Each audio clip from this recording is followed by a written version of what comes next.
దమ్ముంటే బీఆర్ఎస్ స్కామ్లను సిబిఐకి ఇవ్వండి. దోషులు ఎవరైనా కేంద్రం అరెస్టు చేస్తుంది.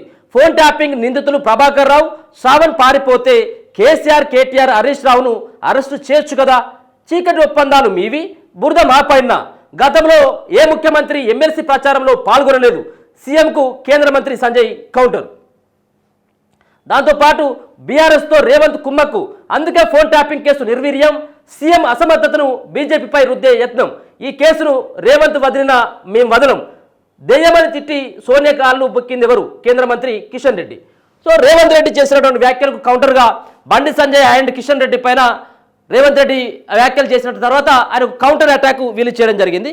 సో ఏదేమైనప్పటికీ కూడా వీళ్ళిద్దరు అంటే దొంగ నువ్వు అంటే నువ్వు అని వీళ్ళిద్దరి మీద నిందలు నెట్టుకున్నటువంటి ప్రయత్నం, కానీ సమస్య మాత్రం పరిష్కారం ఎక్కడ కూడా అయ్యేటువంటి పరిస్థితి లేదు.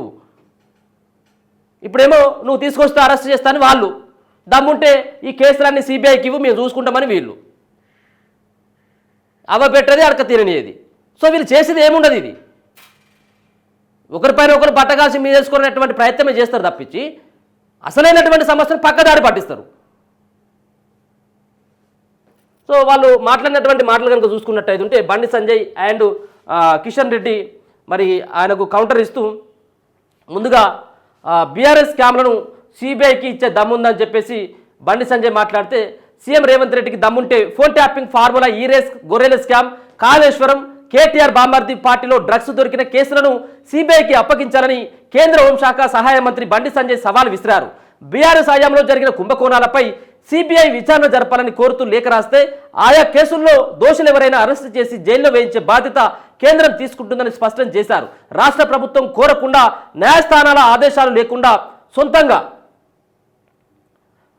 రాష్ట్ర ప్రభుత్వాలు కోరకుండా న్యాయస్థానాలను ఆదేశాలు లేకుండా సొంతంగా విచారణ జరిపే అధికారం సిబిఐకి లేదని గుర్తు చేశారు. ఈ విషయం తెలిసి సీఎం స్థాయి వ్యక్తి కేంద్రంపై బురద జల్లడం ఆయన దివాలా కోరుతానానికి నిదర్శనమని పేర్కొన్నారు. ఫోన్ ట్యాపింగ్, ఫార్ములా, ఈరేస్, గొర్రెల స్కామ్లపై రేవంత్ వ్యాఖ్యలు చూస్తే ముఖ్యమంత్రిగా ఆయనే ఉన్నారా లేక మేము ఉన్నామా అనే సందేహం వస్తుంది.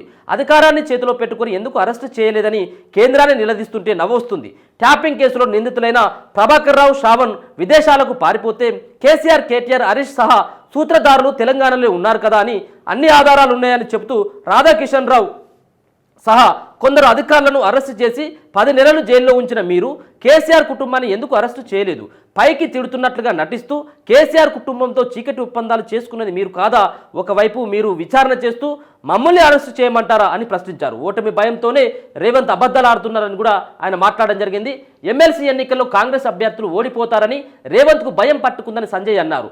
ఎమ్మెల్సీ ఎన్నికల ప్రచారంలో రేవంత్ చేసిన ప్రసంగమంతా అబద్ధాలు, అర్ధసత్యాలే. కాంగ్రెస్ ఓటమి ఖాయమనే భయం ఆయనలో కనిపిస్తుంది. ఇంటెలిజెన్స్ సహా సర్వే సంస్థలన్నీ బీజేపీ గెలుపు తథ్యమని తేల్చేశాయి.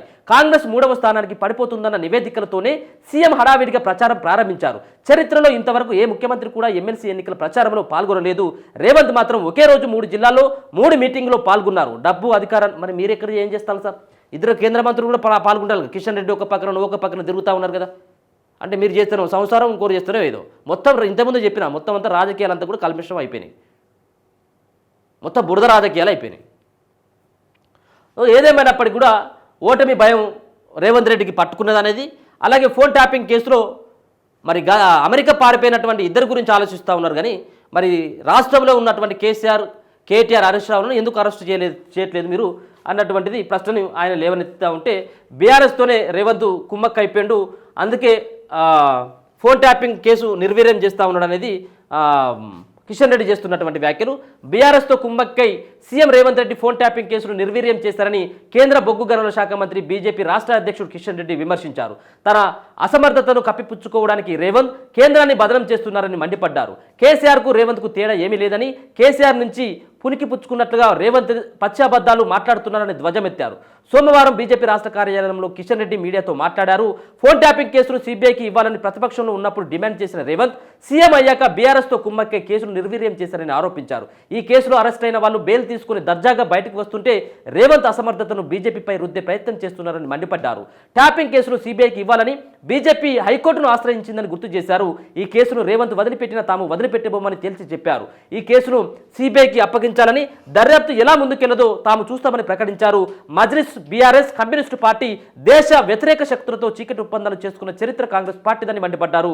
3 ఎమ్మెల్సీ స్థానాలకు ఒక దాంట్లోనే పోటీ చేస్తున్న మీరు బీజేపీ, బీఆర్ఎస్ ఒకటైందన్నారు. బీజేపీ, బీఆర్ఎస్ ఒకటైందంటున్నారు. మరి మిగతా రెండింటిలో ఎవరితో కుమ్మక్కైనట్లు అని రేవంత్ను నిలదీశారు. రేవంత్కు ఎమ్మెల్సీ ఎన్నికల ఓటమి భయం పట్టుకుందని, ఆయన ఎవరిని విమర్శించారో, ఎందుకు విమర్శించారో అర్థం కాదని రేవంత్ రెడ్డి కిషన్ రెడ్డి పేర్కొన్నారు. RRR టెక్స్టైల్ పార్క్ తెచ్చింది నేనే, మూసి ప్రక్షాళనకు కేంద్రం అనుమతి ఎందుకని సీఎంను ప్రశ్నించారు.